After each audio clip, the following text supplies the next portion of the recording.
स्वागत है आप सभी का। बहुत लोग पाकिस्तान, चाइना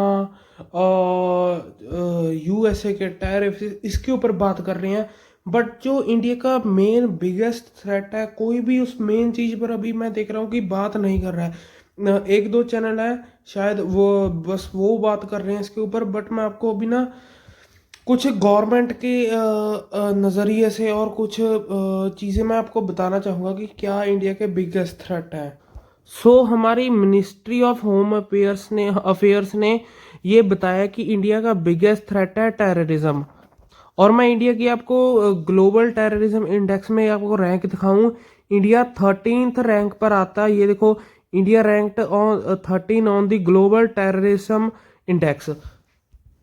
और आप सोचोगे कि टेररिज्म, ये आप क्या नई बात बता रहे हो। मैं आपको बताना चाहता हूँ कि टेररिज्म सिर्फ एक चीज़ नहीं है कि टेररिज्म आपको जो दिख रहा है वो है कि हाँ पाकिस्तान से इन्फिल्ट्रेशन हुई, या फिर यहाँ पर से उन्होंने कोई पाकिस्तान के अंदर से वो इंडिया के अंदर बंदों को माइंड वॉश कर कर, जैसे अभी रिसेंटली दिल्ली ब्लास्ट हुआ है तो माइंड वॉश कर कर बंदों को हायर करते हैं और उनसे करवाते हैं। बट ये अकेली चीज नहीं है। मैं आपको बताना चाहता हूँ, मैंने न्यूज में एक ये नाम सुना होगा कहीं ना कहीं में भी, स्लीपर एजेंट या स्लीपर सेल आपने सुना होगा। ये भी एक प्रकार का टेररिज्म ही होता है। मैं आपको इसके बारे में ना थोड़ा सा क्लियर करना चाहता हूँ कि ये कुछ ऐसे एजेंट्स होते हैं जिन्हों को हायर किया जाता है। ये बेसिकली जैसे हमारी जो सीक्रेट एजेंसीज होती हैं वे ये उससे जैसे होती हैं। ये लोग बेसिकली मैं आपको वो भी बताऊंगा कि ये ज़्यादातर कहाँ से आते हैं और इनके पीछे कौन होता है। ये लोग एक तो इंडिया में हमारे में बैठ जाएंगे आगे, ठीक है, हाउसेस ले ले लेंगे। बट हमें पता भी नहीं चलेगा कि ये लोग कोई टेररिज्म है, क्योंकि क्योंकि इनको ऑर्डर होते हैं कि इनको हर वक्त प्रिपेयर रहना है। ये अभी एजेंट्स, सीक्रेट एजेंट्स की टाइप रहेंगे इंडिया में हमारे अंदर। इनको अभी प्रिपेयर रहना है, हर वक्त प्रिपेयर रहना है। एक छोटा सा सिग्नल मिल गया तब इनको एक्टिवेट होना है। और ये देखो आप यहाँ पर पूरा ये देखो लिखा हुआ है, a sleeper agent is a spy or operative who is placed in the country or organisation not undertake an immediate mission but instead to attack as a potential asset on the short notice, activated in future. Even if not activated, the sleeper agent is still an asset and can still play an active role in sabotage. ये देखो, ये हमारी spy करने का, sabotage करने का। यहाँ पर इन्होंने बेसिकली क्लियरली लिखा हुआ कि ये जो स्लीपर सेल होते हैं ये आपको पता नहीं होगा कि आपके घर के आगे बैठे हों, कहाँ पर बैठे हों। ये बेसिकली एक एजेंट्स टाइप होते हैं, बहुत ही सीक्रेट होते हैं। और इनके पास मैं ना भी थोड़ा सा क्लियर करना चाहूँगा कि ये ज़्यादातर जो हमारे मैं सभी बांग्लादेशियों, सभी मुस्लिम को मैं बुरा नहीं कहता हूँ। जो मैं आपको कहना चाहता हूँ कि जो बांग्लादेश से इन्फिल्ट्रेशन होती है रिफ्यूजीज की, मैं कहना चाहूँगा कि वो लोग बुरे नहीं हैं, कईयों की मजबूरी भी होगी। बट जब कोई उनमें गंदा कीड़ा आ जाता है ना, तो जब सरकार अपना डंडा चलाती है तो सब पर चलता है, सब पर लागू होता है। उनमें उनमें बहुत सारे ऐसे भी होंगे जो रियली उनको रोजगार चाहिए होगा, वो असल में पीड़ित होंगे कुछ चीज़ों के। बट मैं आपको ये नहीं कह रहा हूँ कि सभी ऐसे होते हैं। अभी हम अपनी मेन बात पर आते हैं कि जो ये बांग्लादेश से आते हैं, ये इनका लिंक इनडायरेक्टली डायरेक्टली पीछे तुर्की पाकिस्तान से होता है। ये बेसिकली जो तुर्की के पाकिस्तान के जो कहते को आते टेररिज्म ग्रुप हैं उससे जुड़े होते हैं।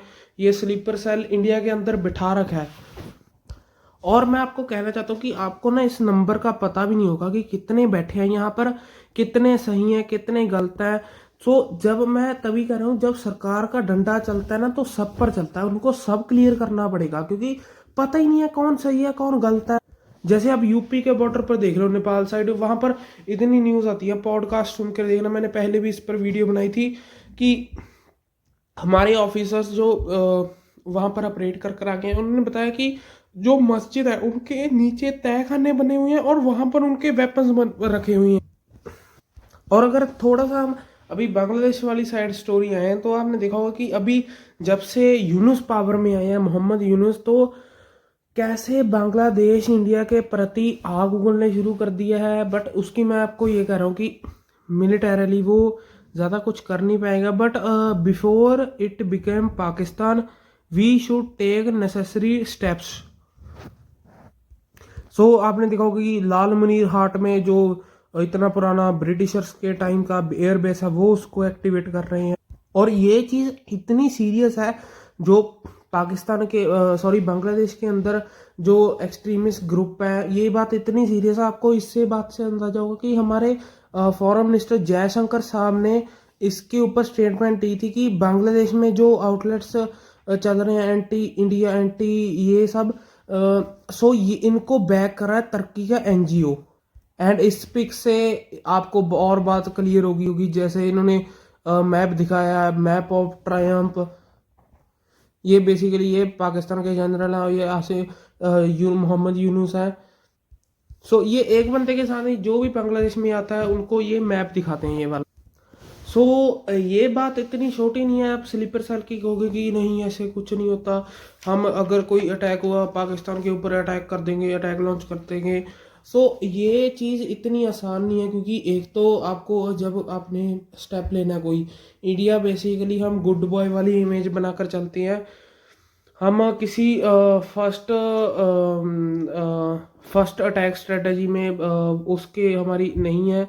तो अगर हमें पाकिस्तान के ऊपर अटैक करना जैसे पहलगाम में होता, तो हमारे पास पूरे क्लियर प्रूफ थे कि पाकिस्तान ने अटैक किया है।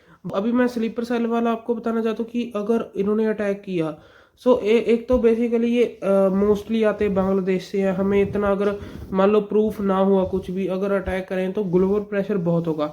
और अभी मैं आपको बताना चाहता हूँ कि पहले हमें अपने पीपल्स को डिफेंड करना है।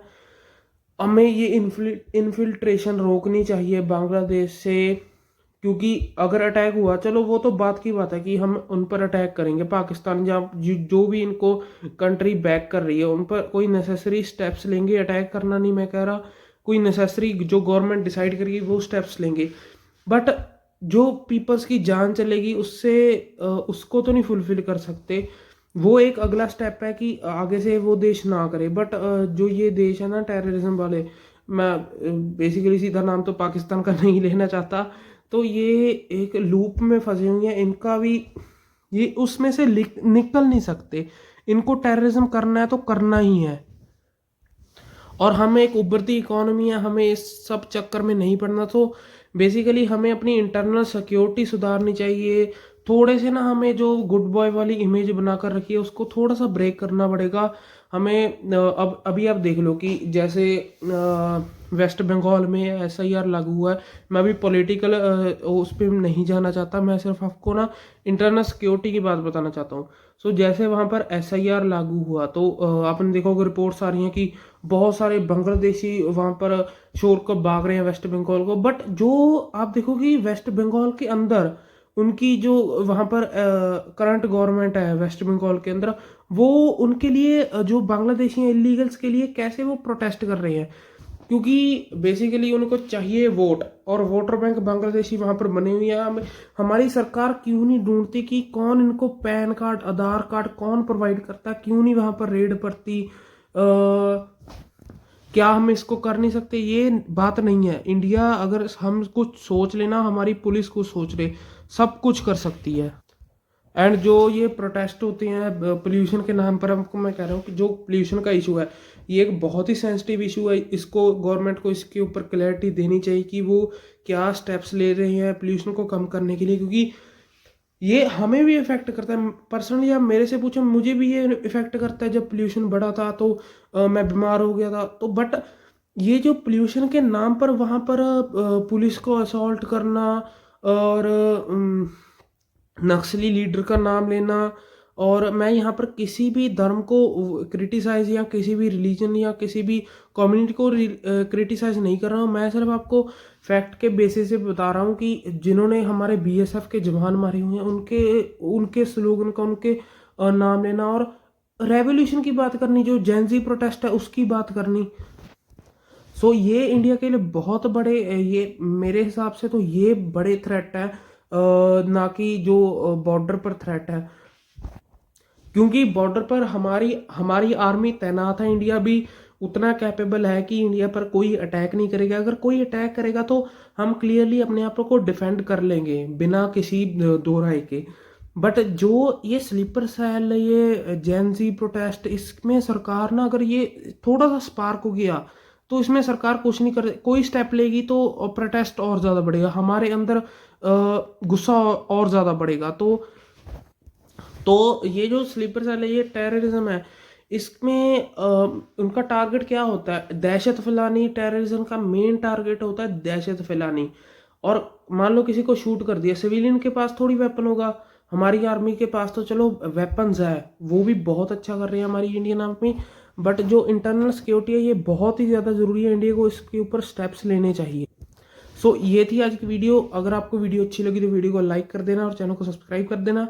हम मिलते हैं कोई और अगली नई वीडियो में, तब तक के लिए take care and good bye.